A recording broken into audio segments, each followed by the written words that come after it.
السلام عليكم ورحمة الله وبركاته. بسم الله والصلاة والسلام على رسول الله. اللهم صل وسلم وزد وبارك عليك يا سيدي يا رسول الله. اخواتي وحبايبي الكرام، من جد لقاءنا معاكم من قناة تربية الأرانب والطيور مع أبو نرمين. ما تنساش انزل تحت اشترك في القناة، سبسكرايب، فعل زر الجرس، ادعم الفيديو بلايك. حلقة النهارده يا شباب حلقة مهمة جدا بفضل الله يا جماعة. أنا جيت من البيت لقيت يا جماعة الأرنبة الفلاين ده يا شباب بفضل الله الحمد لله والدي. الام ده يا جماعه والده، ودي تالت واحده يا جماعه. ارنبه ريكس دي برضه ولدت. ارنبه يا جماعه ريكس ديت ولدت اهيت ما شاء الله ربنا يبارك. ارنبه هي بلاس اللي احنا نزلنا فيديو بتاعها يا جماعه برضه ولدت رياله ما شاء الله ربنا يبارك. فطبعا يا جماعه ديت الهاي بلاس الريكس والهاي بلاس متلقحين مع بعض في نفس اليوم اللي هو يوم 18/4، ودي متلقحه من 18/4. ولدت يا جماعه 20/5، ولدت 20/5 تمام. ودي متلقحه من 18/4 يا جماعه، والنهارده 21/5. النهارده يا شباب 21/5. فانا جيت من البيت يا جماعه لقيت الارنبه والده قد ايه يا جماعه بفضل الله. فينا ارنب يا جماعه اهوت ميت، يا ريت يا جماعه تشوفوه كده اهوت. ده يا جماعه نازل اصلا ميت اهو. يا شباب خلاص ده لازم احنا نشيله يا جماعه من وسط اخواته. يبقى هنا يا جماعه معاها بفضل الله يا شباب ادى 2 4 6 ارانب. كانت والده 7 يا شباب، كده كانت والده 7 ارانب، فمات منهم واحد، اتبقى معاها 6 ارانب. 2 بابيون ماشي، و4 اسود، يعني فيهم واحد تقريبا هيبقى اسكندريه تقريبا، والباقي بقى ايه هيبقى ريكسات يا شباب. واللي مات ده يا جماعه اصلا بابي ماشي يا شباب. بابي اللي مات ده بابي ماشي. بفضل الله يا جماعه حاجه كويسه جدا مرضعه. تعرف الام مرضعه ازاي؟ بتلاقي الارنب يا جماعه جسمه عامل كده يا شباب بفضل الله اهوت ماشي اهو. ده الارنب يا جماعه اللي هو اللي راضع، ربنا يبارك، حاجه كويسه جدا. تعرف ان الارنب راضع تلاقي صحته حلوه وبطنه ملان ان شاء الله ربنا يبارك. هي جايبه عدد قليل بس حجم الخلفه نازل ما شاء الله، نازل ما شاء الله ربنا يبارك حلو يا جماعه، ربنا يبارك ما شاء الله حلو يا جماعه ماشي اهو ان شاء الله ربنا يبارك اهو. حجم الخلفه يا جماعه حلو بفضل الله. حتى برضه في الريكس برضه راضع يا جماعه ان شاء الله ربنا يبارك. الام يا جماعه بصحه كويسه جدا ان شاء الله ربنا يبارك. ادي 6 ارانب، يبقى بس تكبرهم زي الفل ان شاء الله ماشي.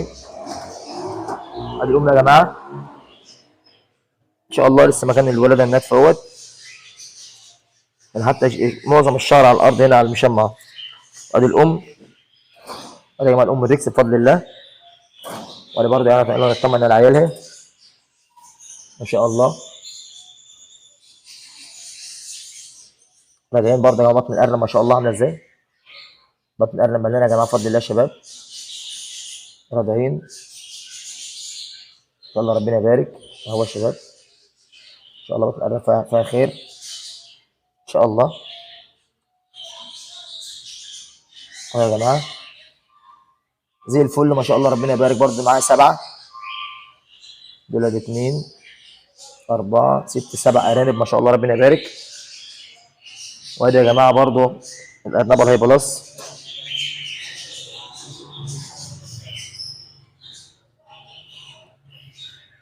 ما شاء الله خلفتها ربنا يبارك ان شاء الله ربنا يبارك يا جماعه. طبعا يا شباب زي ما انتم اتعودنا معاكم دايما ان احنا بنشتغل معاكم واحده واحده بالنسبه لمشروع الارانب تمام يا شباب، بحيث برضه ان احنا كلنا ننجح ونعرفكم الدنيا ماشيه ازاي، علشان تبقى انت عارف تشتغل مع الارنب ازاي وتعرف تربي الارنب. تربيه الارنب يا جماعه على قد ما هي سهله على قد برضه ما فيها صعوبيه. صعوبيه الارنب ان انت تهتم بالارنب، تدي وقت من وقتك في اليوم للارنب، افحص الارانب. يعني شوفوا يا جماعه، انا لولا انني يعني بكشف على الارانب عشان اشوف الارانب اللي اتولدت وادينا في ايه، ما كنتش شفت الارنب اللي هو متوفي ده، ما كنتش شفته.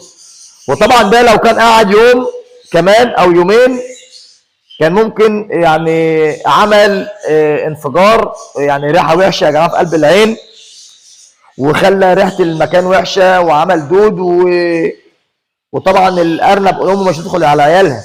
ليه؟ الريحه كريهه في قلب الولاده، الام ممكن ما ترضعش عليها بسبب ان لو ده حصل له انفجار في او يعني انتفاخ وحصل انه عمل ريحه وعفن في قلب الولاده، فطبعا الام ايه؟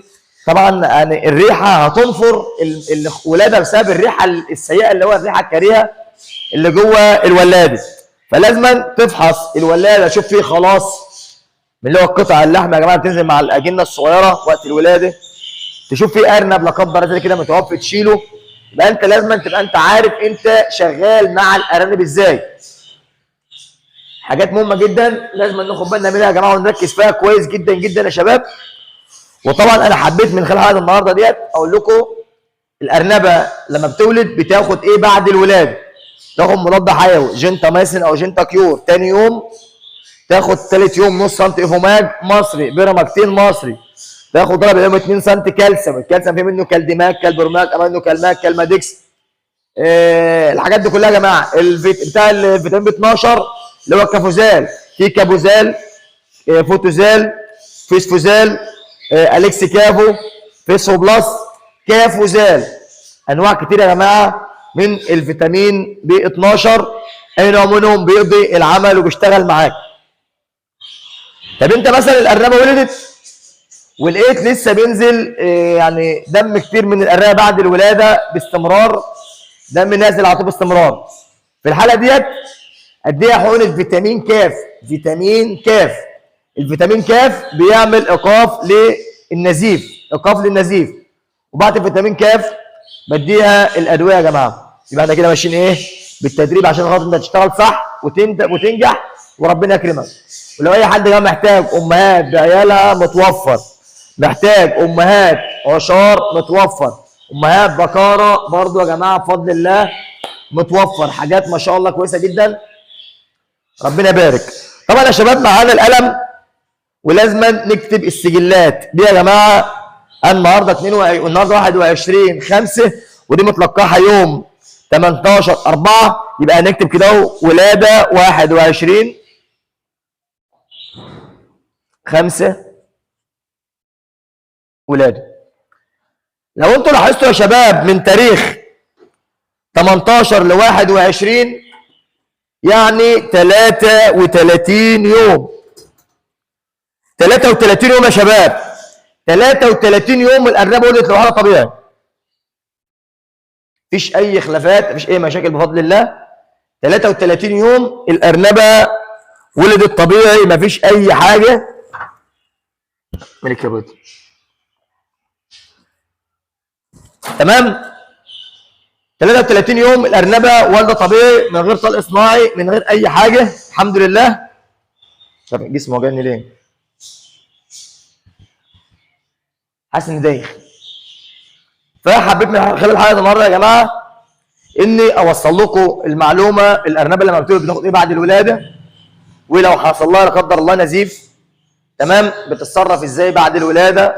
لو فيها اجنه ببطنها ماشي جلستها مثلا تدفع اجنه ببطنها ولا حاجه، بتتصرف ازاي بعد الولاده. تبدا تحقن الطلق الصناعي تنظف البطنيه، وبعد كده تبدا تشتغل معاها بالادويه من تاني يوم الولاده. ما ينفعش اديها فيتامين بتاع مضاد حيوي في نفس يوم الولاده. ليه؟ يا ارنبه والده وتعبانه ومرهقه وبقى لها 4-5 ايام ما اكلتش اجهاد ولاده وتعب ولاده، سيبها لما تاكل وتشرب وترتاح، قبل كده بديها ايه؟ المضاد الحيوي، وبعد كده اديها الادويه اللي بعد الولاده. يلا بينا يا جماعه يا شباب ناخد جوله كده في المكان ونشوف الدنيا فيها ايه بفضل الله. قوم بعيالها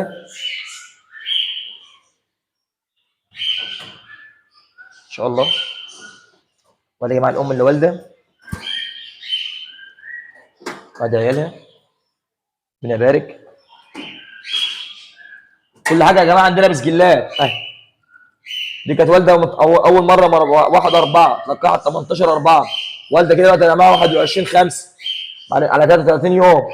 دي نفس الطريقه يا جماعه اهي، متلقحه 18/4 والده 20/5. تمام. دي يا جماعه متلقحه 17/4 والده 19/5. زي دي. ودي يا جماعه عيالها اهو، ربنا يبارك. قلوب دي يا جماعه برضه اهيت عيالها اهي، ربنا يبارك. دي يا جماعه شغل بكاره بفضل الله. امهات بكريه يا جماعه. دي تذكر الناس اللي عايزه تغير دم او محتاجه تذكره، ان شاء الله ربنا يبارك. حاجات ما شاء الله.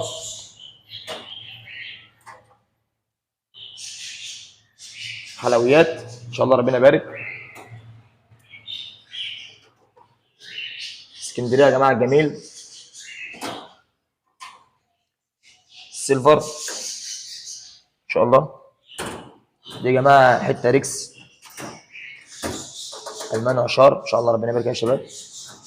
بكريه دي عشار يا جماعه بكريه.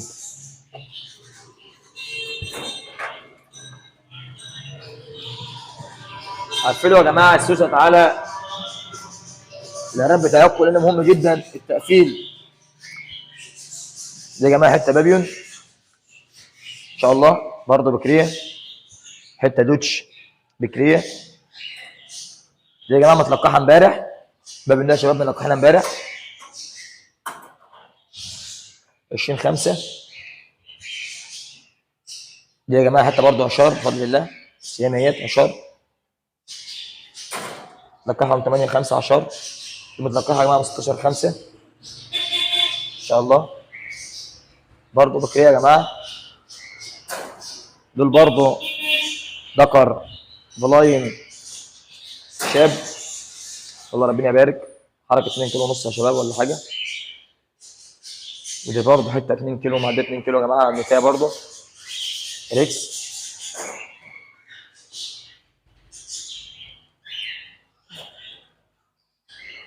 ده الحلويات بتاعتنا يا شباب ما شاء الله.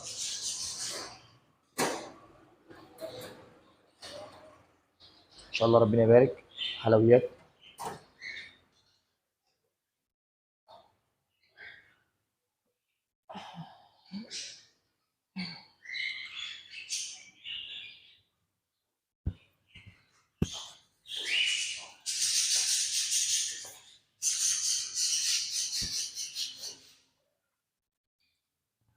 خش بقى على البسكويت.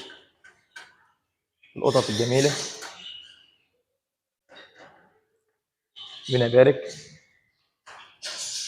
يلا العب العب العب ان شاء الله. في ارنب يا جماعه في ارنب متوفي في وسط الارانب. يلا ربنا يعوض علينا. ايه ده يا جماعه ارنب مات في وسطهم اهوت. يلا ربنا يعوض. ربنا يستر ان شاء الله يا جماعه ربنا يبارك.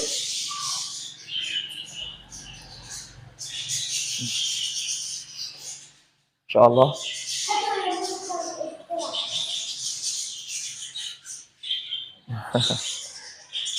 يلا يا جماعه قاعد اتصور. سيبيه سيبيه سيبيه سيبيه سيبيه سيبيه يا جماعه. تعالوا خش هنا. يا جماعه واحده من البلد اللي عندنا شافتني انا بصور. انا بصور. اسمك ايه؟ جود ايه؟ ايه ده حمد. عندك كام سنه يا جود؟ 8. ما شاء الله. جود حمد يا جماعه اهيت. طبعا الجمهور بقى يا جماعه بيتفرج معانا بره اهو.